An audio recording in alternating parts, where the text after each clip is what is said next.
The morning sun cast long shadows across the marble floors of Windsor Palace as Princess Helena adjusted her sapphire earrings one final time. Today marked a significant milestone in the Kingdom of Valdoria, King Edward's 70th birthday. The celebration would be unlike any the royal family had hosted in years, particularly because it marked the first major gathering since Helena and Prince Marcus had stepped back from their senior royal duties. Helena smoothed her navy dress, chosen carefully to strike the perfect balance between respectful formality and subtle defiance.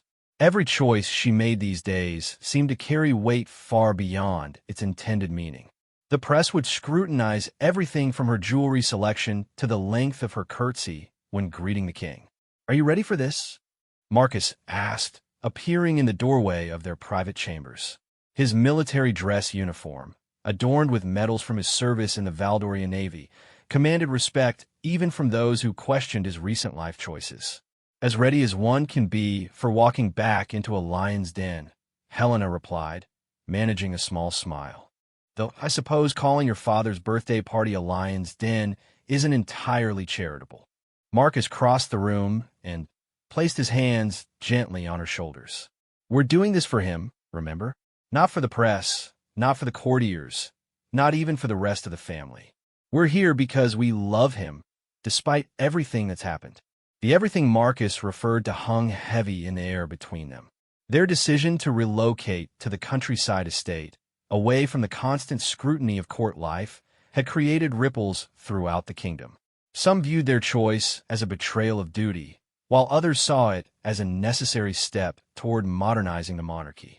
The king himself had remained diplomatically neutral in public, though Helena suspected his private feelings were far more complex. Their daughter, Princess Sophie, bounded into the room with the carefree energy that only a 7-year-old could possess.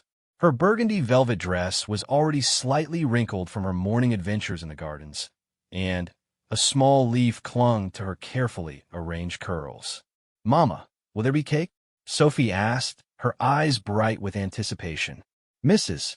Pemberton said there would be 5 different kinds, and that cook made special ones just for children. "There will indeed be cake, darling," Helena assured her, kneeling to brush the leaf from Sophie's hair. "But remember what we discussed about proper behavior during the ceremony." Sophie nodded solemnly. "Stand straight, curtsy nicely, and don't ask grandfather if his teeth are real." Marcus stifled a laugh, while Helena tried to maintain her composed expression. "Exactly right. And what else? Stay close to you and Papa, and if the reporters try to talk to me, I should smile and say no comment like you taught me." The fact that they needed to prepare their young daughter for media encounters saddened Helena deeply. It was one of the primary reasons they had chosen to step back from royal duties, to give Sophie as normal a childhood as possible within the constraints of her birthright. A soft knock interrupted their family moment. Lady Margaret Ashworth, Helena's longtime lady-in-waiting and one of the few court officials who had remained loyal through their transition, entered with practiced discretion. "Your Royal Highnesses, the car is ready when you are." The advanced security team reports that the press presence is significant but manageable. Lord Chamberlain requests that you enter through the East Wing to avoid the main gathering of photographers. Helena felt Marcus tense beside her. Even after 2 years away from court, the elaborate protocols and strategic maneuvering required for simple family gatherings felt suffocating. Yet today, they would endure it all for King Edward. "Thank you, Margaret. We'll be down shortly," Helena replied. As Lady Ashworth departed, Helena turned to her small family. "Well then, shall we go celebrate the king?" The drive to Windsor Palace took 23 minutes through the scenic countryside that had become their refuge. Sophie pressed her face to the window, watching the familiar landscape roll past. She had been barely 5 when they had relocated, young enough to adapt quickly to their new life, but old enough to remember the grandeur they had left behind. As their convoy approached the palace gates, Helena could see the crowds that had gathered despite the early hour. Valdorian flags fluttered in the autumn breeze, and well-wishers held handmade signs expressing birthday wishes for their beloved king. The sight warmed Helena's heart, Whatever political complexities surrounded the royal family, the people's genuine affection for King Edward remained unwavering. The palace itself stood as magnificent as ever, its honey-colored stone glowing in the morning light. Generations of Helena's new family had called this place home, and despite everything that had transpired, she still felt a complex mixture of belonging and displacement whenever she returned. Their car pulled through the East Wing entrance as suggested, away from the primary media presence. However, Helena could see telephoto lenses pointed in their direction from nearby buildings. There would be no escaping the public eye today, regardless of which entrance they used. Palace guards snapped to attention as their car door opened. Marcus stepped out first, then turned to offer his hand to Helena. The familiar ritual of their public appearances came flooding back. The measured pace, the awareness of cameras capturing every gesture, the weight of representing something larger than themselves. Sophie emerged last, immediately reaching for her mother's hand with the instinctive wisdom of a child who understood that big occasions required extra caution. Together, the small family walked toward the palace entrance, where other members of the royal household had already begun to gather. Princess Caroline, Marcus's younger sister and current heir to the throne, stood near the main entrance greeting early arrivals. Her emerald green gown was clearly designed to photograph beautifully, and her smile held the practiced warmth of someone who had never stepped away from royal duties.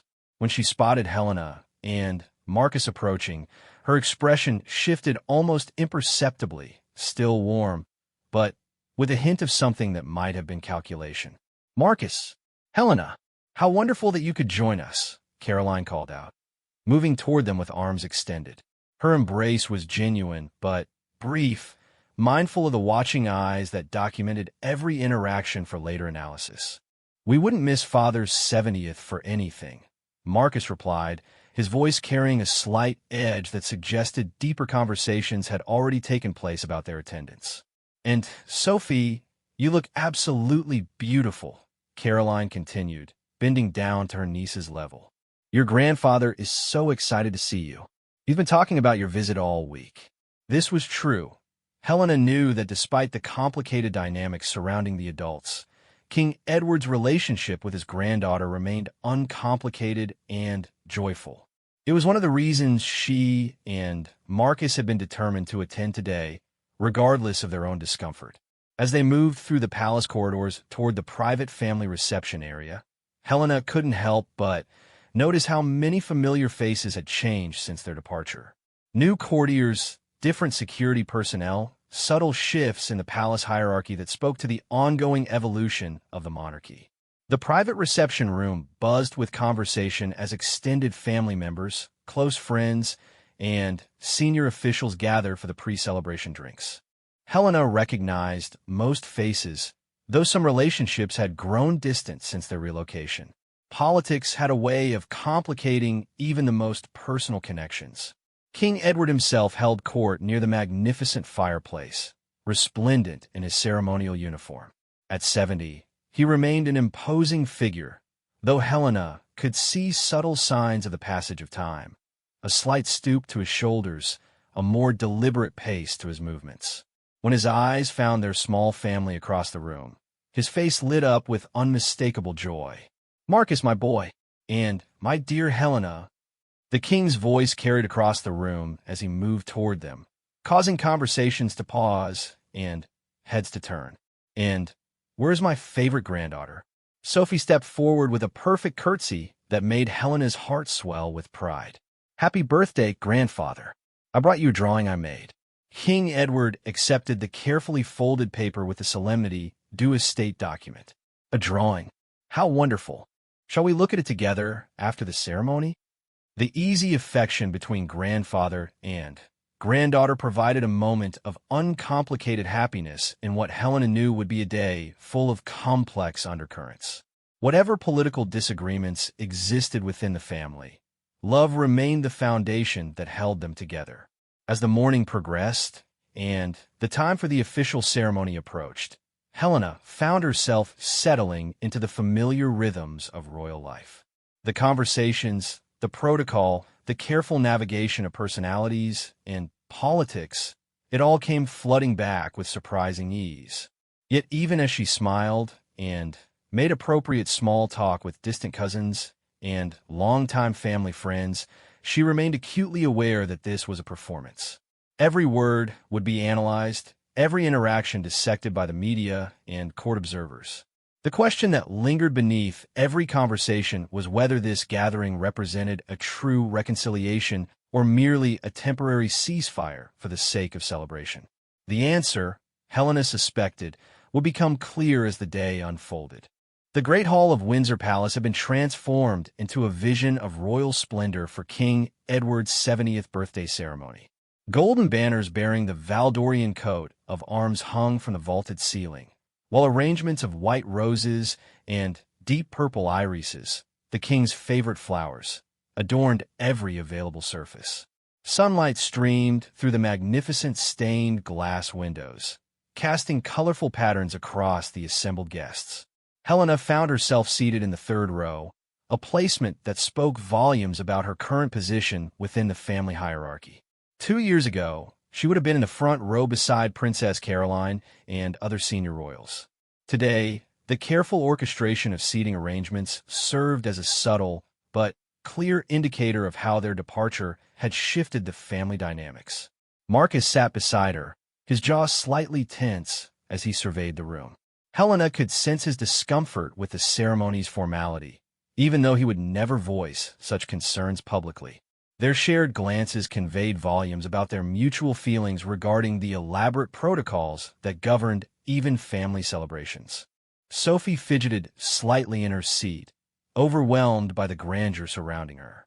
The Great Hall accommodated nearly 300 guests, including foreign dignitaries, government officials, religious leaders, and carefully selected members of Valdorian society.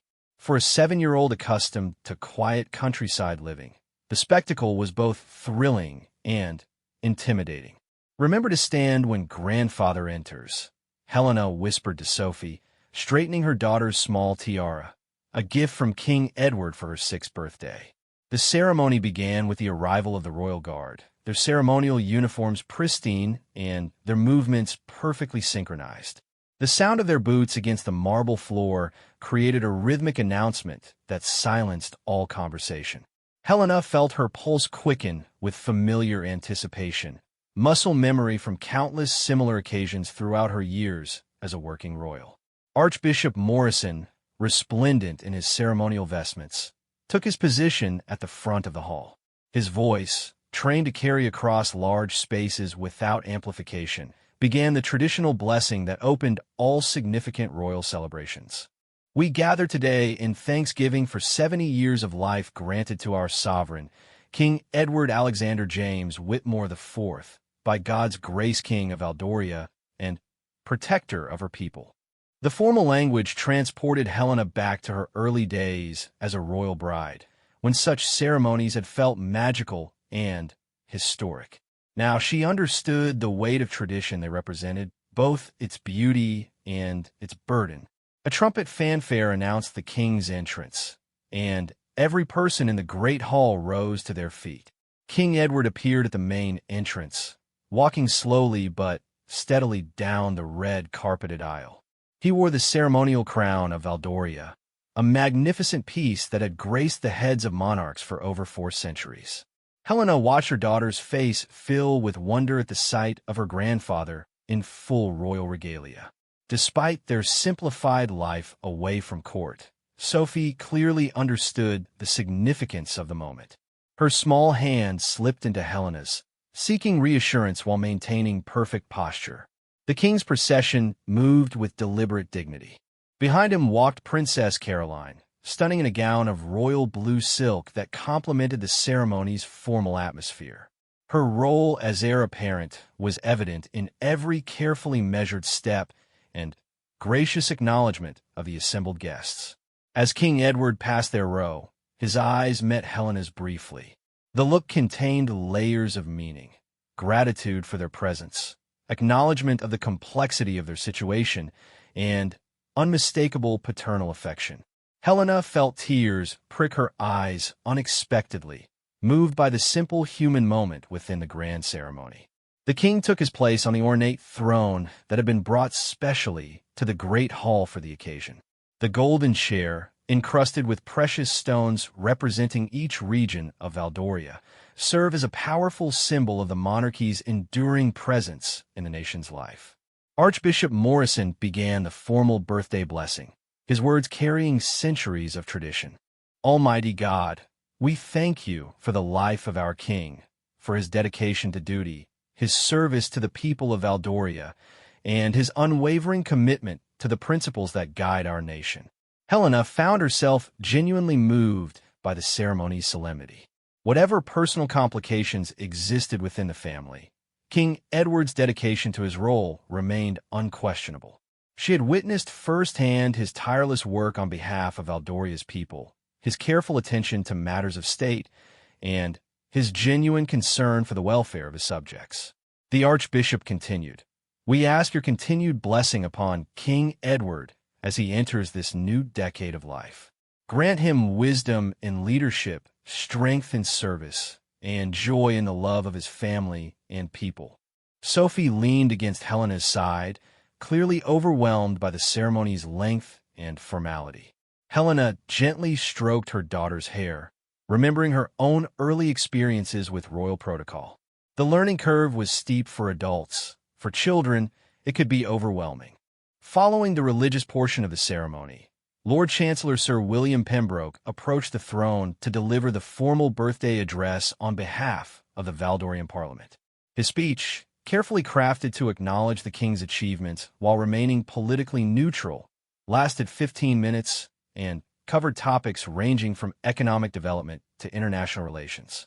Helena's attention wandered as she observed the assembled guests. Foreign ambassadors sat with diplomatic smiles, clearly honored to attend, but perhaps not fully understanding the ceremony's cultural significance. Senior government officials maintained expressions of appropriate solemnity, while longtime friends of the royal family showed genuine emotion at the milestone being celebrated. The most interesting reactions came from members of the extended royal family. Some appeared completely comfortable with the formal proceedings, having never known life outside the palace structure. Others, particularly the younger generation, showed subtle signs of restlessness that Helena recognized from her own early years. Marcus shifted slightly beside her, and she could sense his discomfort with the prolonged ceremony. His military background had given him appreciation for formal occasions, but his recent years away from court had diminished his tolerance for extended protocols. She squeezed his hand gently, offering silent support. The ceremony reached its crescendo with the presentation of gifts from various organizations and foreign governments. Each presentation required formal acknowledgement from a king, creating a lengthy but impressive display of international respect for Valdoria's monarch. A particularly meaningful moment came when representatives from Valdoria's military presented King Edward with a specially commissioned sword, its blade engraved with the names of every military unit currently serving the crown. The king's emotional response to this gift was evident even from Helena's distant seat. Sophie perked up when the children's choir from the Royal Academy of Music began their performance. Their clear voices filled the great hall with a specially composed birthday song that managed to be both festive and dignified. Helena watched her daughter's face light up with musical appreciation, a reminder of the beauty that could exist within royal traditions. As the formal ceremony concluded, King Edward rose to address his guests. His voice, still strong despite his 70 years, carried easily throughout the hall. "My dear friends, family, and fellow citizens of Valdoria, your presence here today honors not just me, but the institution of the monarchy that has served our nation for over 1,000 years. I am deeply grateful for your support, your loyalty, and your commitment to the values that make Valdoria a beacon of stability and progress in our troubled world." Helena felt a complex mixture of emotions as she listened to her father-in-law's words. Pride in his dignity and dedication, sadness about their current distance from royal duties, and uncertainty about what the future held for their relationship with the monarchy. The king continued, As I enter my 8th decade, I am reminded that the crown is not a burden to be borne alone, but a responsibility shared with all who serve our nation. Whether in public service, in private enterprise, in charitable works, or in the simple act of being good citizens, each of you contributes to the strength and character of Valdoria. His eyes seemed to find Helena and Marcus in the crowd as he spoke these words, and she wondered if his message contained personal meaning beyond its public content. Today is not just a celebration of my 70 years, but a celebration of our shared commitment to building a better future for generations yet to come. May God bless you all, and may God continue to bless our beloved Valdoria. The thunderous applause that followed was genuine and sustained. Whatever political complexities surrounded the monarchy, the respect and affection for King Edward personally remained strong across all segments of society. As guests began to move toward the adjacent ballroom for the reception, Helena gathered her small family for the transition. The most challenging part of their day was yet to come, navigating the social dynamics of the reception while maintaining their dignity and protecting their privacy. "How did I do, Mama?" Sophie asked, having maintained perfect behavior throughout the lengthy ceremony.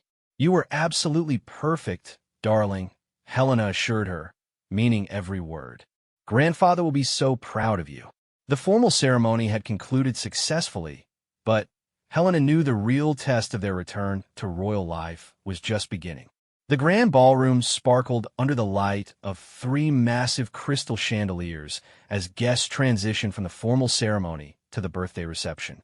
Helena paused at the entrance, taking in the familiar opulence that had once been her daily environment. The room buzzed with animated conversation as 300 guests settled into what would be a more relaxed but equally scrutinized portion of the celebration. Round tables draped in cream silk filled the ballroom, each adorned with centerpieces of white orchids and gold candelabras. The head table, where the immediate royal family would sit, commanded attention from its elevated position. Helena noted their assigned seats, respectably placed, but not in the positions of highest honor they had once occupied. Quite the turnout, Marcus observed quietly as they made their way through the crowd. Several guests nodded respectfully in their direction, though Helena sensed a certain curiosity in their glances. Their presence at the celebration had clearly been a subject of considerable speculation. Sophie walked between her parents, wide-eyed at the grandeur surrounding her. A small string quartet played classical melodies near one corner of the ballroom, while uniformed servers circulated with silver trays of champagne and canapes. The 7-year-old had never experienced this level of formal entertaining, and Helena could see her trying to absorb every detail. "Your Royal Highness." Lord Timothy Ashford, the Foreign Secretary, approached with his wife, Lady Catherine. Helena had worked closely with Lord Ashford during her active royal years, and his greeting carried genuine warmth despite the formal protocol they were obliged to maintain. "Lord Ashford, Lady Catherine, how lovely to see you both," Helena replied, falling easily into the diplomatic conversation style that had once been second nature. "I trust you're well." "Very well, thank you. We were delighted to learn you would be joining today's celebration. The king speaks of you and Prince Marcus often, and with great affection." This small reassurance meant more to Helena than Lord Ashford probably realized. The couple had worried that their departure from royal duties might have damaged their relationship with King Edward beyond repair, though he had never expressed such feelings directly. Lady Catherine bent down to Sophie's level with practiced ease. "And you must be Princess Sophie. I remember when you were just a tiny baby. You've grown into such a beautiful young lady." Sophie executed another perfect curtsy. "Thank you, Lady Catherine. Mama says you help grandfather with important work for the country." "That's exactly right. Your grandfather works very hard to take care of everyone in Valdoria, and many people help him with that important job." Helena felt a surge of pride at her daughter's poise. Despite their simplified lifestyle, Sophie clearly retained the social graces essential for royal interactions. Perhaps their decision to step back from public duties hadn't completely severed her connection to her heritage. As the Ashfords moved on to greet other guests, Helena noticed Princess Caroline approaching with purposeful stride. Marcus's sister wore an expression that Helena had learned to recognize. Caroline was prepared for a significant conversation. "I'm so glad you could make it today," Caroline said, embracing Helena with slightly more warmth than their earlier greeting. "Father has been quite anxious about whether you would attend." "We wouldn't have missed it," Marcus replied, though Helena detected a slight defensiveness in his tone. "Despite everything that's happened, he's still our father and our king." Caroline's smile faltered almost imperceptibly. "Of course, I didn't mean to suggest otherwise. It's just that your absence from family gatherings has been noticeable." Helena felt the familiar tension that seemed to permeate most interactions with Caroline these days. Their relationship had never been simple, but their departure from royal duties had added layers of complexity that made genuine communication difficult. "We've been focusing on providing Sophie with as normal a childhood as possible," Helena explained diplomatically. "Large public events can be overwhelming for young children." "I understand," Caroline replied, though her tone suggested otherwise. "Perhaps we could arrange some private family time later. There are several matters I'd like to discuss with you both." Before either Helena or Marcus could respond, a commotion near the entrance announced the arrival of King Edward himself. The monarch had changed from his ceremonial attire into a more comfortable but still formal dark suit. His presence immediately shifted the energy in the room as guests positioned themselves for the traditional receiving line. "Ah, the birthday boy arrives," Marcus said with genuine affection, his tension from the conversation with Caroline visibly dissipating. King Edward moved through the room with practiced ease, stopping to speak with each table of guests. Helena observed him carefully, noting that while his energy remained impressive for his age, he did seem to tire more easily than in previous years. The demands of royal life had always been significant. At 70, they had to be taking a greater toll. When the king reached their table, his face lit up with unmistakable joy. "My dear family, you've made an old man very happy today." Sophie jumped up to hug her grandfather, royal protocol temporarily forgotten in favor of genuine affection. King Edward lifted her easily, spinning her around as her giggles filled the air around them. "Did you like my drawing, grandfather?" Sophie asked as he set her down. "I loved it. The horses looked exactly like the ones in the royal stables." "Have you been practicing your art?" "Every day. Papa says I'm getting much better at drawing people, but I still have trouble with their faces." King Edward's laugh was warm and authentic. "Well, faces are tricky even for grown-up artists. Perhaps we could arrange for you to visit the Palace Art Collection sometime soon. There are some wonderful paintings that might give you ideas." Helena felt tears threaten at the easy affection between grandfather and granddaughter. Whatever complications existed in their adult relationships, Sophie's bond with King Edward remained pure and uncomplicated. "We should return to our seats for dinner," Marcus suggested as servers began setting the first course. "But we'd love to arrange that art gallery visit soon." As they settled at their assigned table, Helena found herself seated next to Lord Justice Morrison, one of the kingdom's most respected legal minds, and his wife Eleanor. The conversation naturally turned to current events and policy matters, territory that Helena had once navigated with confidence, but now approached more carefully given her withdrawn status. "We've been following your charitable work in rural education with great interest," Eleanor Morrison commented. "The literacy programs you've established are making a real difference in underserved communities." Helena felt a warm flush of pride. Despite stepping back from official royal duties, she and Marcus had continued their charitable work, focusing on causes that were close to their hearts. "Thank you. It's incredibly fulfilling work. The children are so eager to learn when given proper resources and support." "Have you considered expanding the program nationally?" Lord Morrison asked. "The government has been looking for effective models to address rural educational disparities." "We've discussed it," Helena replied carefully. "Though our current capacity limits us to working with individual communities rather than implementing large-scale programs." The conversation touched on sensitive territory. Helena's reduced role meant she could no longer leverage official royal support for her charitable initiatives. While personally fulfilling, their current work operated on a much smaller scale than what had been possible during her active royal years. The first course arrived, a delicate soup featuring seasonal vegetables from the royal gardens. Helena noticed that the menu had been carefully designed to accommodate various dietary restrictions among the international guests, a thoughtful touch that spoke to the careful planning behind every aspect of the celebration. Across the ballroom, she could see media representatives positioned at designated areas, their cameras capturing every interaction for later analysis. Helena had grown accustomed to living without constant media attention during their countryside retreat, and the renewed scrutiny felt both familiar and unwelcome. "Mama, why is that man taking so many pictures of our table?" Sophie whispered, having noticed the photographers as well. "They're documenting grandfather's special day," Helena explained gently. "Just like how we take pictures of your birthday parties, but with more people watching." Sophie considered this explanation with the serious expression of a child trying to understand adult complexities. "Do they take pictures of everyone? They're particularly interested in our family because we're related to grandfather," Marcus explained. "But try not to worry about them. Just focus on enjoying the celebration." The main course service began as King Edward rose to offer a toast. The room fell silent as 300 guests turned their attention to their monarch. "My dear friends," King Edward began, his voice carrying easily through the ballroom.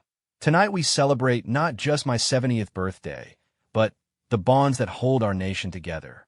Family, friendship, service, and dedication to something greater than ourselves." Helena felt Marcus reach for her hand under the table as the king's words seemed to speak directly to their situation. "Life teaches us that our greatest joys and most meaningful accomplishments come not from individual achievement, but from the love we share and the service we offer to others. Whether that service takes place in palaces or parlors, in public ceremonies or private kindnesses, its value lies not in its visibility, but in its sincerity." The words felt like both an acknowledgement and a blessing. Helena squeezed Marcus's hand, feeling a complex mixture of emotions. Gratitude for the king's continued love, sadness about their current separation from royal duties, and hope that healing might be possible.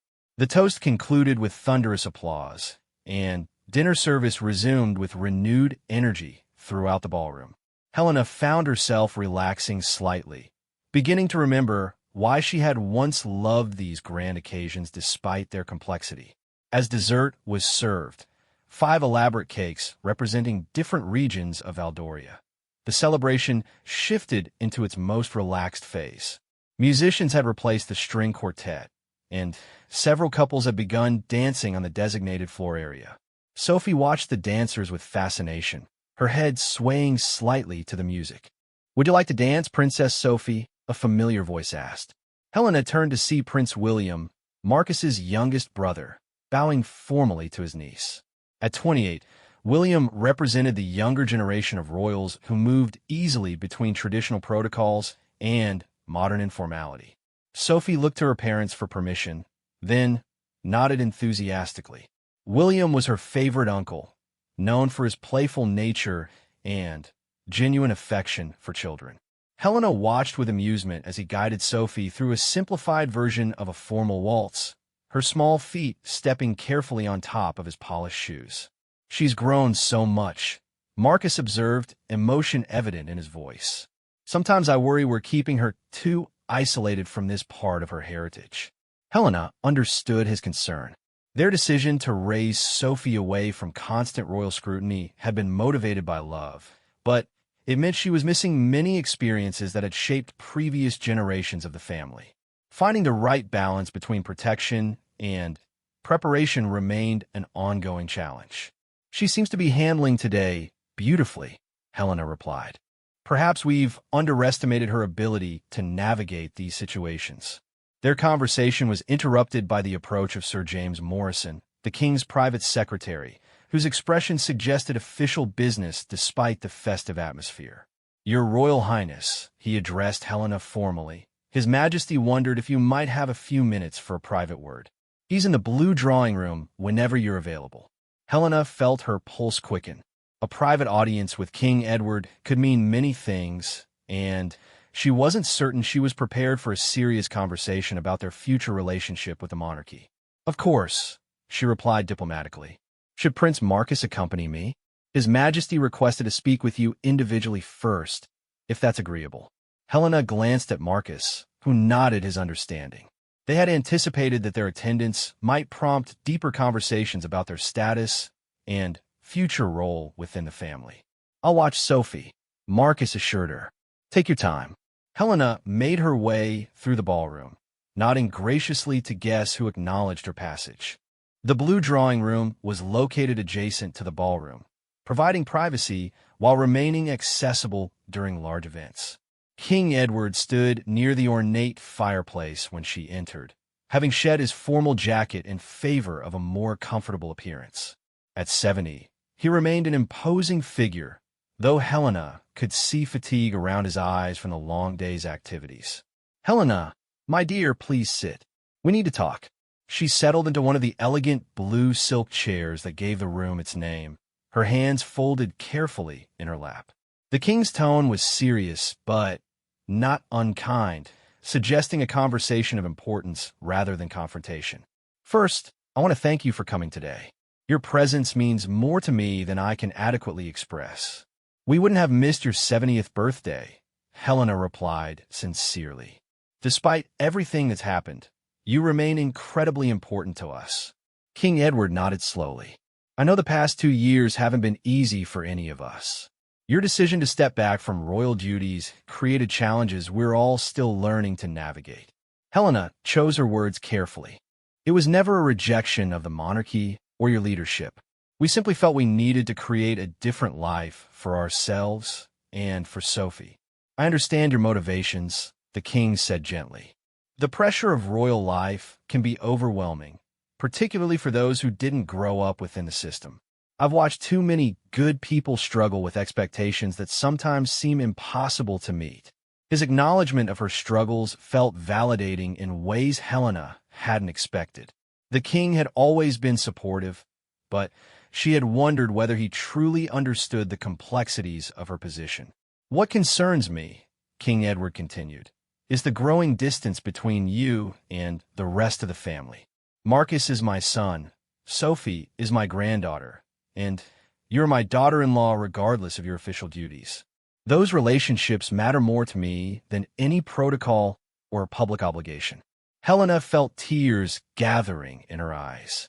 "The relationships matter to us too, but we felt caught between our desire for a more private life and the expectations that come with being part of the royal family."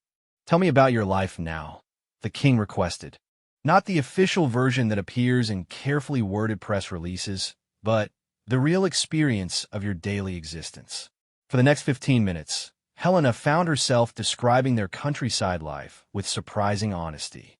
She spoke about Sophie's education, their charitable work, Marcus's adjustment to civilian life, and her own process of discovering who she was outside the role of working royal.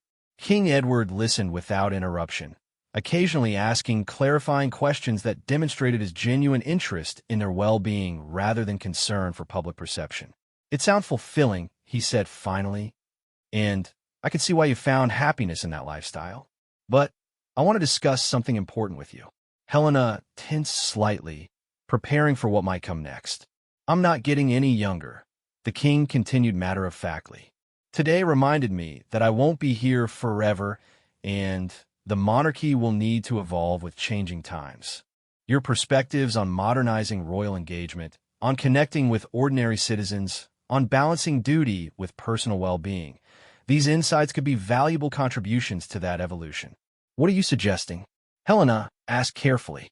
"I'm not asking you to return to full-time royal duties," King Edward clarified. "But I would like to explore whether there might be ways for you to contribute your unique experiences and insights to help shape the monarchy's future direction." The proposal was both unexpected and intriguing. Helena had assumed their departure from royal duties represented a permanent separation from official involvement with the monarchy. "I would need to discuss this thoroughly with Marcus," she said, "and Any arrangement would need to protect Sophie's privacy and our family's autonomy. Of course, I'm not seeking an immediate answer, but I wanted you to know that the door remains open for meaningful participation that respects your chosen lifestyle. Helena felt a complex mixture of emotions: gratitude for the king's continued trust, uncertainty about what such participation might entail, and hope that perhaps their relationship with the monarchy could evolve rather than simply ending. "There's something else," King Edward said, his tone becoming more personal. "I miss you all terribly. The palace feels emptier without Marcus's energy, without your thoughtful perspectives, and certainly without Sophie's laughter echoing through the halls."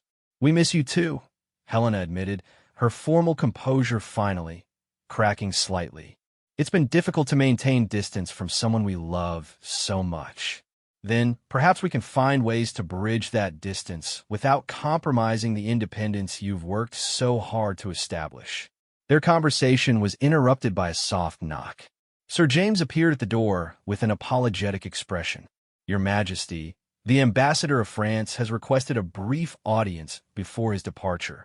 King Edward sighed slightly. "Duty calls, I'm afraid. But, Helena, I hope you'll consider what we've discussed. And please know that regardless of any official arrangements, you and your family are always welcome here." As Helena prepared to return to the ballroom, the king stopped her with a gentle touch on her arm. "One more thing. Sophie's drawing that she gave me earlier. It shows our family standing together in front of the palace. All of us together. Perhaps a 7-year-old sees something we adults have been too complicated to recognize." Helena felt her heart swell with emotion as she returned to the celebration. The conversation had opened possibilities she hadn't dared to imagine, while reaffirming the love that remained the foundation of their relationship with King Edward. Back in the ballroom, she found Marcus teaching Sophie a simple dance step while other guests watched with evident delight. The sight of her family enjoying themselves in the palace setting she had once called home filled her with unexpected peace. Perhaps, she thought, the future might offer more possibilities than any of them had realized. The evening was drawing to a close as guests began making their formal departures from King Edward's 70th birthday celebration. Helena stood with Marcus and Sophie near the palace's main entrance, watching as dignitaries and friends offered their final birthday wishes to the king. The successful day had exceeded her hopes in ways she was still processing. Sophie leaned against her father's leg, exhaustion finally overtaking the excitement that had sustained her through the long day. Her small tiara sat slightly askew, and her carefully arranged curls had loosened into natural waves. Despite her tiredness, she had maintained perfect behavior throughout the entire celebration. "Mama, can we visit grandfather again soon?" Sophie asked, her voice drowsy but hopeful.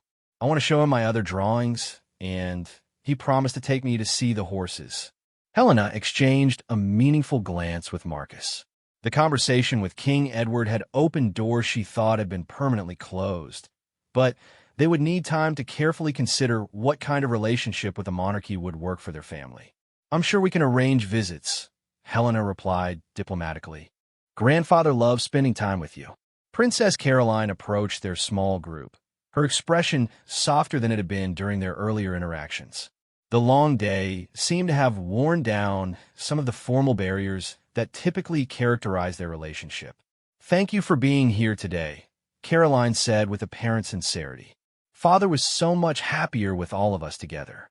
It reminded me of better times." Marcus studied his sister's face, perhaps trying to determine whether her words carried deeper meaning. "It's been good to see everyone again. Different than I expected, but good. I know our relationship has become complicated," Caroline continued.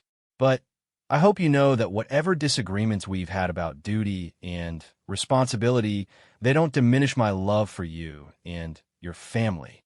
Helena felt cautiously optimistic about Caroline's apparent openness. Their relationship had always been complex, colored by different perspectives on royal duty and the pressures of public life. Perhaps time and distance had provided clarity for everyone involved. "Family should always come first," Helena replied carefully. "Whatever else changes, that remains constant." Caroline nodded, then bent down to Sophie's level. Princess Sophie, you were absolutely perfect today.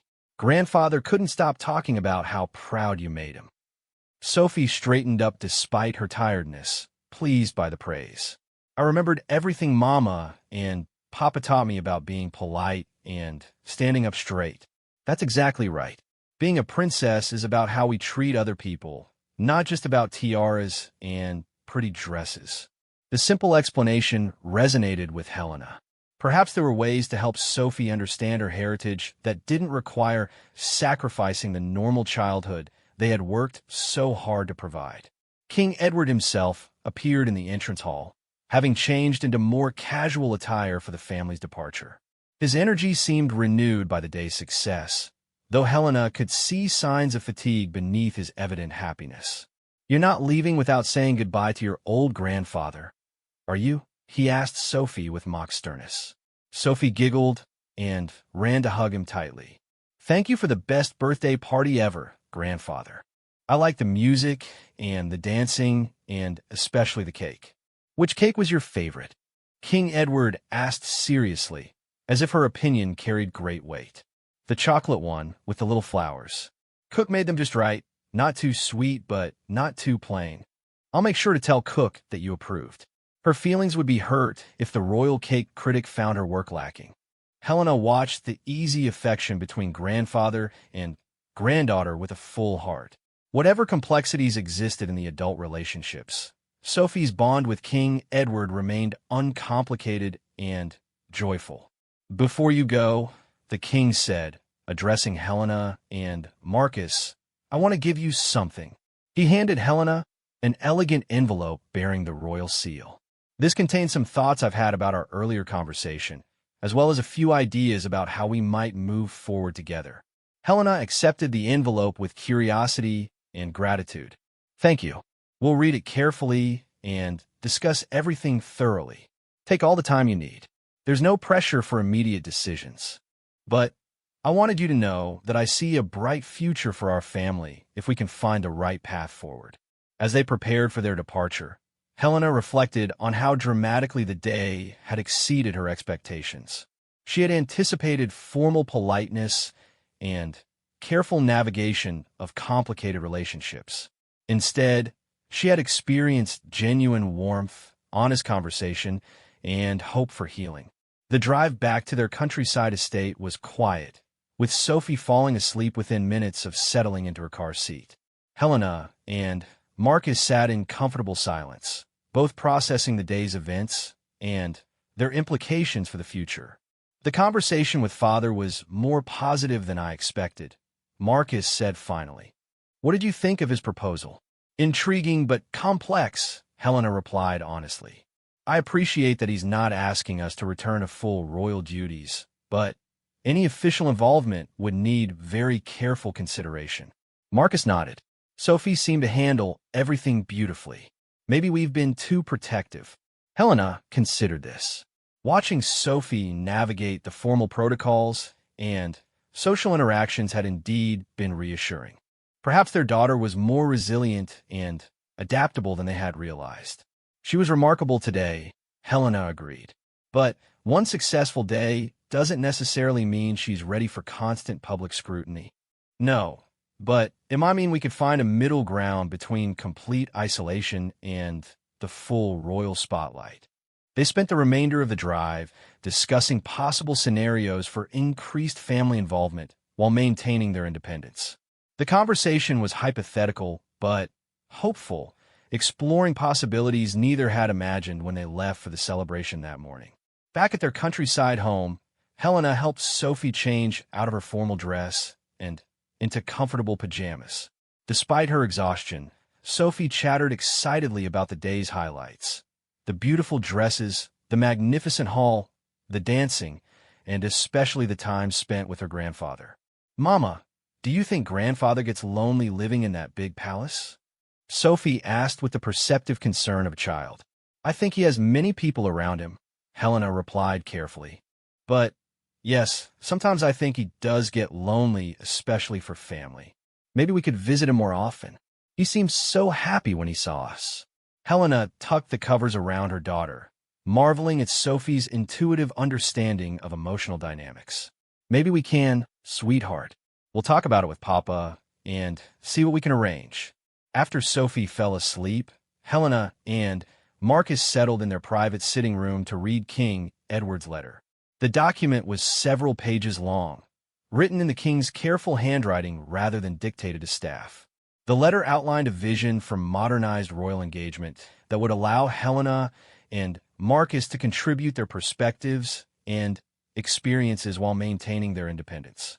He proposed a flexible arrangement where they might participate in specific initiatives aligned with their interests and values without returning to full-time royal duties.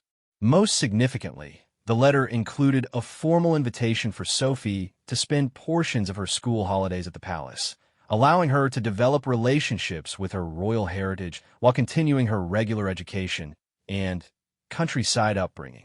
He's put considerable thought into this, Marcus observed after they finished reading. It's not just an emotional appeal. It's a practical framework for how we might reconnect without sacrificing what we've built. Helena found herself genuinely moved by the care evident in every aspect of the king's proposal. He had clearly listened to their concerns and crafted suggestions that addressed their priorities while serving the monarchy's evolving needs. "I think we should seriously consider it," she said finally. "Not rush into anything, but really explore whether this could work for our family." Marcus reached for her hand, smiling with an expression she hadn't seen in months. "Today reminded me how much I've missed being part of something larger than ourselves. Maybe we can find a way to serve that doesn't require sacrificing our autonomy." As they prepared for bed, Helena reflected on the unexpected turn their day had taken. She had arrived at the palace expecting to fulfill a difficult family obligation and depart unchanged.